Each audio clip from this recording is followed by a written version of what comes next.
Nah, kan udah dibilangin sama Bang Haji Roma Irama dalam lagunya yang berjudul Miras Santika. Minuman keras, miras. Miras atau minuman keras bisa membahayakan banyak orang, bahkan diri sendiri. Kejadian nih, ulah seorang guru yang seharusnya memberi contoh terbaik kepada generasi muda, malah doyan minum miras. Alhasil guru yang diduga mabuk karena menenggak miras ini menganiaya seorang pria yang ternyata seorang tokoh adat di Timur Tengah Utara. Aduh, kan ribet nih urusannya, Pak.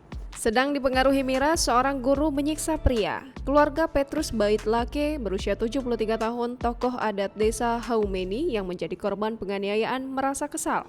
Pasalnya, hingga saat ini polisi belum menahan MS, pelaku penganiayaan yang merupakan guru sekolah dasar di Keva Menanu Utara, kota Keva Menanu, Kabupaten Timur Tengah Utara, Nusa Tenggara Timur. Menurut Lexi, keluarga sudah mendatangi Polres TTU untuk menanyakan perkembangan kasus itu.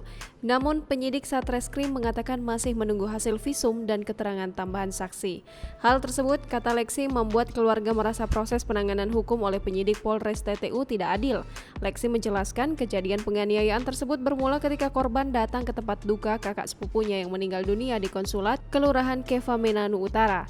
Saat itu kondisi tempat duka telah sepi karena sudah dini hari. Korban tampak duduk bersama beberapa orang warga di dalam tenda duka.